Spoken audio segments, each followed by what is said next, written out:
안녕하세요, 여러분. 2026년부터 우리나라 도로교통법이 정말 크게 바뀝니다.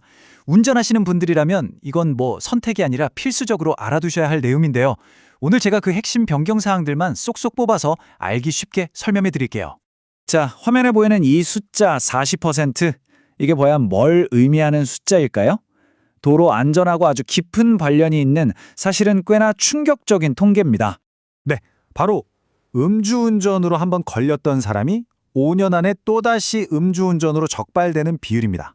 그러니까 10명 중에 4명은 똑같은 실수를 반복하고 있다는 거죠. 이건 정말 심각한 문제잖아요. 그래서 이번 법 개정이 바로 이 재범률을 잡는 데에 초점을 맞추고 있습니다. 맞습니다. 이 높은 재범률은 계속해서 지적되어 온 우리 사회의 안전 구멍 같은 거였어요. 이 끊이지 않는 위험운전의 고리를 어떻게 하면 끊어낼 수 있을까? 바로 이 고민에서부터 새로운 변화가 시작된 겁니다. 그래서 정부가 아주 강력한 카드를 꺼내드렸습니다. 바로 기술을 이용한 해결책인데요. 상습 음주운전자는 아예 운전대를 잡을 생각조차 못하게 원천적으로 차단하겠다는 겁니다. 그 비장의 무기가 바로 알코올 시동 잠금 장치입니다. 이름만 들어도 감이 오시죠? 차에 타서 이 장치에 숨을 불어넣어야 하는데요. 만약 조금이라도 알코올이 감지되면 아예 차에 시동이 걸리지 않는 시스템이에요. 아주 간단하면서도 확실한 방법이죠. 그럼 이 장치를 누가 달아야 하느냐? 바로 최근 5년 동안 음주운전을 2번 이상 한 사람들입니다. 이런 분들은 먼저 2년 동안 면허를 딸 수 없는 기간을 거쳐야 하고요. 그 후에 면허를 다시 따고 싶으면 자기 차에 반드시 이 장치를 달아야만 합니다. 비용이 한 300만 원 정도 든다고 하는데 좀 부담될 수 있으니까 대여하는 방안도 생각하고 있다고 하네요. 사용하는 방법은 아주 간단합니다. 차에 타서 장치에 대고 후 하고 숨을 불어요. 그럼 기계가 바로 알코올이 있는지 없는지 분석을 하겠죠. 그래서 술을 마신 상태면 시동은 당연히 안 걸리고요. 깨끗한 상태여야만 시동을 걸고 출발할 수 있게 되는 겁니다. 물론 이거 꼼수 부릴 수 있는 거 아니야? 생각할 수도 있겠죠. 예를 들어 장치를 안 달고 운전한다거나 다른 사람한테 대신 불어달라고 하는 거요. 하지만 처벌이 정말 어마어마합니다. 장치를 안 달고 운전하면 1년 이하 징역이나 300만 원 이하 벌금이고요. 만약에 친구나 가족한테 대신 불어달라고 부탁했다? 이건 죄질이 훨씬 나쁘다고 봐서 무려 3년 이하 징역 또는 3천만 원 이하의 벌금을 내야 합니다. 아예 빠져나갈 구멍을 다 막아버리겠다는 거죠.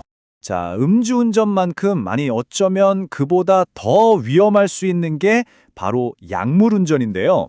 이번 법 개정은 이 약물운전에 대해서도 훨씬 더 엄격한 기준을 적용하기로 했습니다.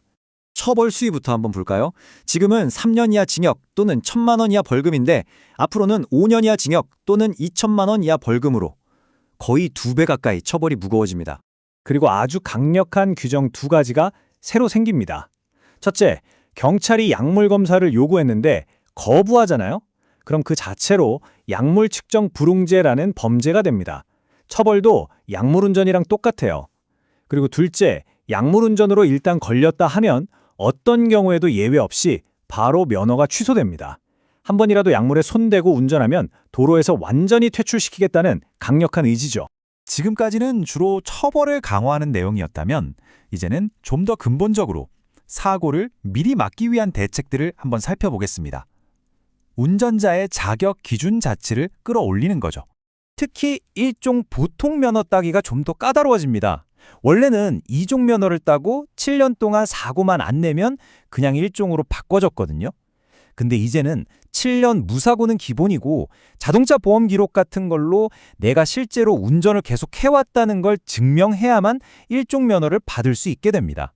소위 말하는 장롱 면허로는 이제 안 된다는 얘기예요. 마지막으로 이제 막 운전을 시작하시는 우리 초보 운전자분들에게는 아주 반가운 소식도 있습니다. 도로연수 제도가 훨씬 더 편리하고 실용적으로 바뀝니다. 뭐냐면 앞으로는 교육생이 직접 연수받고 싶은 장소나 코스를 고를 수 있게 돼요. 예를 들어 저는 우리 동네 주차장이 너무 어려워요 하면 거기서 집중적으로 연습할 수 있는 거죠.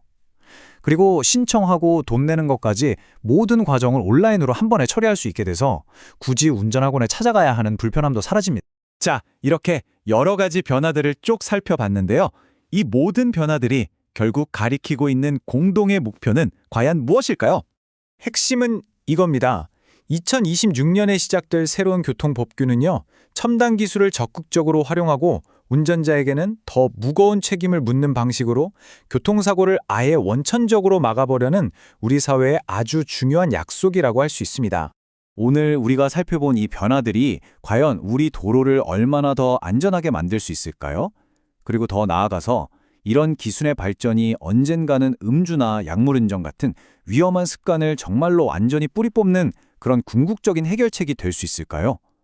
한 번쯤 다 같이 생각해 볼 문제를 던지면서 오늘 이야기를 마무리하겠습니다.